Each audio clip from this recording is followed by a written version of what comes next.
السلام عليكم ورحمة الله وبركاته. معكم عبد الله في فيديو جديد. طبعا شايفين هذا شكل الزرع ما شاء الله، يعني كله كبر وكده. الفيديو ده جاي عشان نعمل كذا خطوة مع الزرع، حاجات بسيطة بس هتفرق ان شاء الله مع شتلات عشان تفرق في تكوينها يعني. نبدأ دلوقتي مع كركديه. شايفين دلوقتي في 4 شتلات في أساس واحد، فده بيكون كتير على الأساس ده، فنبدأ ناخد الأضعف فيهم ونقطعه زي ده. شايفين ده كده بكل بساطة تشال، هيبقى 3. لازم تشيل كمان واحدة ضعيف فيهم فهنشيل فهنسيب الاتنين دول بقى يكملوا معانا ان شاء الله. شايفين الطماطم المنزلية هنبدأ نخفف منها، نشيل اي ضعيف فيها نبدأ نشيل عشان نبدأ نسمح للقوي انه يكمل ويبقى احسن. هنبدأ نعمل كده مع كل النبات.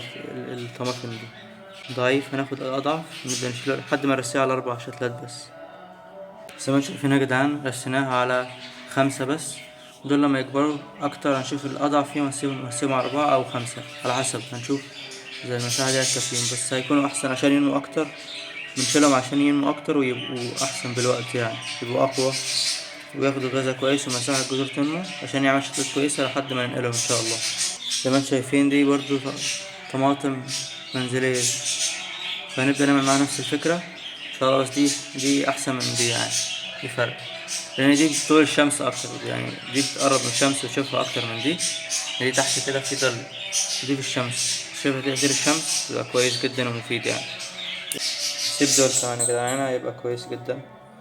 دي برضه نبتة طماطم منزلية تانية ان شاء الله، السنبات فيها عالي جدا احسن من طماطم او بذور طماطم اللي انا شاريها، السنبات عالي جدا ما شاء الله. شايفين الفرق؟ دي منزلية ودي مثلا دي اللي أنا شاريها طلع 2، هو طلع واحدة بس، وانا برضه فالسنبات دي ما شاء الله عالي جدا يعني. طبعا دي الحاجات اللي انا لسه دلوقتي هتطلع عند الجرجير الصغير. زي ما شايفين ده هو طول اللي بسم الله ما شاء الله. البرسيم اصلا ده مش موسمه فما بينجحش اوي يعني، وده الجرجير القديم يعني. واحدة واحدة يبدأ يتحسن ان شاء الله ويكبر يبقى كويس. برضه هنعمل نفس العملية بس ان احنا نقلل شوية عشان ياخد نمو احسن، بس هنسيبه كده. ده النعناع ما شاء الله والريحانة. كده انا هجهز مكان للكتاكيت تمام. شايف المكان ده كنت مربي فيه ارانب بس كلهم ماتوا بقى عشان استرخصت فيهم، فعشان كده ماتوا يعني. الحمد لله. نصيحة ما تسترخص في اي حيوان، جيب حاجة نظيفة وما تكونش ضعيفة جسديا ولا تكون يعني فيها امراض. انا جبتش حاجة فيها امراض، بس انا لقيت واحد كان عارض حاجة كده بسعر بسيط بس مكان بعيد، فعشان كده كان عارضهم بسعر رخيص، بس جبتهم لقيتهم فيهم حاجات مشاكل وماتوا كلهم الحمد لله. المهم دلوقتي المكان ده هبدأ اشيل الرملة دي كلها ان شاء الله، زي ما انتم شايفين بقايا مخلفات ارانب، وهبدأ دلوقتي اشيل رملة، بعدين هطلعها بره ارميها واجيب رملة تانية واحطها ونفرش فرشة جديدة عشان الكتاكيت، عشان الكتاكيت جوه عاملين ريحة وحشة اوي الصراحة. فهنبدأ نعمل هنا، ممكن نزود كتاكيت كمان بس عشان المكان طالما مكان هنا ان شاء الله الكتاكيت تتحمل الحر، يعني الجو اصلا كده كده شوية شوية وهي الشتا هيخش علينا. واحاول اجيب حاجة احط هنا عشان الكتاكيت ما تطيرش بره، ولو ما لقيتش حاجة احطها هنا هقصقص ريشهم عشان ما يطيروش بره. يلا بينا هبدأ اول حاجة هكنس الدنيا دي، بعدين هنلم التراب وبعدين نرميه بره. دلوقتي شلت الرملة وجبت شوية معقم كده وهنبدأ نرش على الأرضية زي ما انتم شايفين الزوايا وكده، الريحة تبقى أحسن، المكان يبقى نضيف أكتر. بعد المعقم ده نحط طبقة رملة كده اللي احنا جبناها نضيفها تمام. المكان كله كويس كده. لو عندكم جير مطفي هتحطوها هيبقى أحسن بكتير من أي حاجة بقى تمام.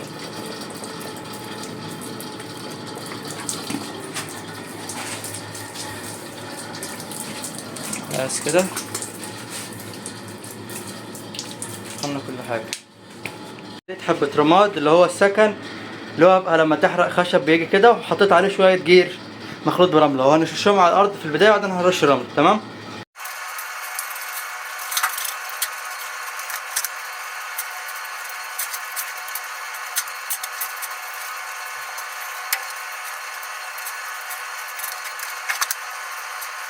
زي ما انتم شايفين كده يا جدعان المكان بقى كله رملة اهو، بعدين دي السقاية بتاعتي.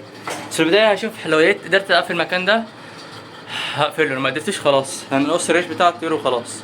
هم يا جدعان زي ما انتم شايفين الحمد لله عملت المكان اهو، ظبطت السلك من فوق كده وقفلته من فوق كويس، والجناب دي مش هيطيروا منها اكيد يعني، بس هنبقى نقفلها بالوقتين. بس دلوقتي الجو حر اوي، عملتها كده وخلاص تثبيت كده، بعدين ان شاء الله اظبطها اكتر بعدين.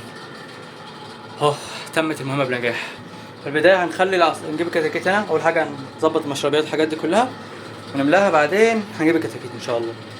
يا جدعان زي ما انتم شايفين جبت الكتاكيت هنا زي ما شاء الله، ويشربوا ميه عشان عطشانين.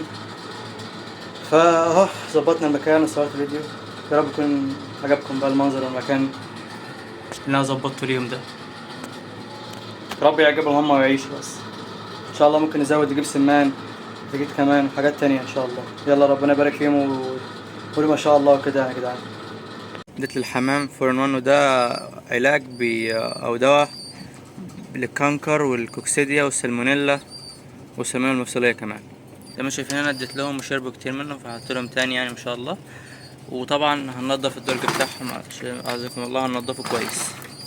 يوم الجمعة بيكون يوم التنظيف، تاني يوم في الفورن 1 بديلهم كوقاية او علاج يعني عشان حالتهم مش مظبوطة وتغيير جو كده، فبديهم فورن 1 عشان ان شاء الله يعني مناعتهم تبقى احسن ويقاوموا الامراض دي اللي هي الكانكر والكوكسيديا والسالمونيلا المفصلية. زي ما شايفين يا جدعان اهو صب لهم كده. والموضوع بسيط جدا، عشان تعمل المشربية دي محتاج بس ازازة مية، بس تكون جامدة شوية كده، ما تكونش فيها نوع طريقة خالص، لا تكون صلبة شوية. وبعدين تقصها من النص وتجيب مثلا استك وتربط كده، وبعدين تشيل الاستك كده ترفعه وتنزله اللي انت عايز تعمل مية. حوار بسيط جدا وتنظيفه بسيط، مثلا ممكن كل اسبوع اسبوعين تغير دي ترميها خالص وتعمل واحدة غيرها، فبقى حوار كويس جدا يعني وبسيط يعني وحلو. شايفين كده يا جدعان اهو نضفت الدرج من اللي كان فيه بقى زي الفل الحمد لله. اهم حاجه التنظيف الفتره دي يا جدعان، تهتموا نظافه كويس، تدوا طيوركم فيتامينات، تديهم حاجات وقايه كده، حاجات وقايه للامراض، لو لقيتوا اسهالات خضراء وحاجات كده فديهم وقايه للسالمونيلا والحاجات دي والكانكر. ويعني ان شاء الله ربنا يحفظ طيورنا وطيوركم جميعا حاجتنا يا رب دايما. زي ما انتم شايفين هتلاقوا الحمام في الفتره دي والطيور بتاعتكم عموما حمام عصافير ايا كانت، فترات اللي هي بتكون تغيرات بين مثلا الصيف والخريف والشتاء دول كده، بتلاقي شهر يعني مثلا شهر 7 8 دول بتلاقي فيهم تغيير ريش، فتلاقي ريش كتير كده في المكان والحمام بيوقع ريش كتير، فما تخافش دي حاجة طبيعية. تمام. الريش ده بيغيره عشان يطلع ريش جديد، عشان يبقى ريش اقوى واكثف عشان الشتاء ويتحمل برودة وكده يعني، فسبحان الله. وفي الصيف برضو تقريبا بيغير ريش كمان عشان داخل على الصيف ويعني يخفف الريش بتاعه عشان الحرارة بتاعة الصيف. معايا هنا حالة يا جدعان دلوقتي ده طائر بغير ريش تمام، وهو لسه شابات يعني لسه يعني ما ضجش او ما بلغش يعني، لسه عنده تقريبا 5 شهور حاجة زي كده. المهم لسه ما ضجش، فحطه مع اخواته يعني في او كذا واحد بسنه حاططهم في قفص واحد. فالمهم يعني ضربوه تمام، هو بغير ريش فضربوه. فالحالة زي دي لازم تتشال وتعزل في قفص لوحديه يا جدعان، عشان بعدين هم هيبدأوا يضربوا فيه اكتر ويطلعوا دم منه. فالحمد لله انا لحقته على قد كده وشفته هو كده. فدلوقتي هنبدأ نحطه في قفص لوحده. زي ما انتم شايفين يا جدعان ما شاء الله قفص لوحده، اذكروا الله يا جدعان اهم حاجه. والمشربيه بتاعته برضه زي فكره بسيطه جدا، عامل له مشربيه. والمأكله بتاعته برضه فكره بسيطه جدا جدا جدا. دلوقتي يا جدعان بالمره هعلمكم ازاي نعمل ازازه ميه، قصدي مشربيه للطيور بتاعتنا، ممكن تنفع مأكله كمان، بس دلوقتي هنعملها مشربيه. دلوقتي الازازه دي تبقى قويه شويه من الجنب، وهنعمل بيها كالاتي بالسكينه، وهنقطع من هنا كويس، نجيب النص اللي تحت ده، هقول لكم نعمل بعدين. فمعانا الشكل اللي انتوا شايفينه ده يا جدعان. فبكل بساطة هنجيب استك او نجيب خيط كده ونربطه ليه. تمام هوريكم دلوقتي. زي ما انتوا شايفين يا جدعان جبت الاستك، ولا برضه فايت الازاز دي ان فيها خطوط كده هنا زي ما انتوا شايفين، فده بيساعد ان الاستك يمسك احسن. المهم بنجيب الاستك بعدين هنبدأ نربطه ونشده كده ونربطه جامد. تمام. زي ما انتوا شايفين يا جدعان اهو، نشد الاستك كويس وبعدين نربطه جامد. تمام. اتربط زي ما انتم شايفين يا جدعان. عملت الاستيك، بنصب المية هنا وبعدين ننزله، مفيش حاجة هنا فاضية يعني، بنصب المية هنا وننزله. عايزين بقى نفك الازازة بكل بساطة بنعمل كده بس، فاهم؟ بس عايزين نركبها بقى. بنشد الاستك زي ما شايفين كده. لحظة، نشد الاستك وبعدين بننزله تحت اهو زي ما انتم شايفين بكل بساطة اهو.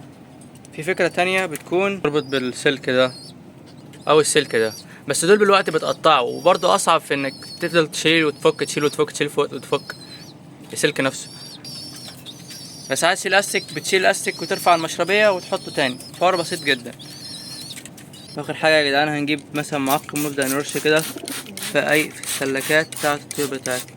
تمام، نرش كويس ماشي، حتى لو جت على الطيور يعني ما نرشش جامد، بس مش هيحصل حاجة يعني. معنا هنا برا يا جدعان، بسم الله ما شاء الله تبارك الله. ده كان الفيديو بتاع النهارده، كان معاكم عبد في قناة عبد كينجدوم مع مملكة عبد. اتمنى الفيديو عجبكم تشتركوا في القناة وتعملوا شير للفيديو عشان تعمل فايدة، وتعمل لايك الفيديو كومنت بالفيديوهات اللي انت عايزها جديد.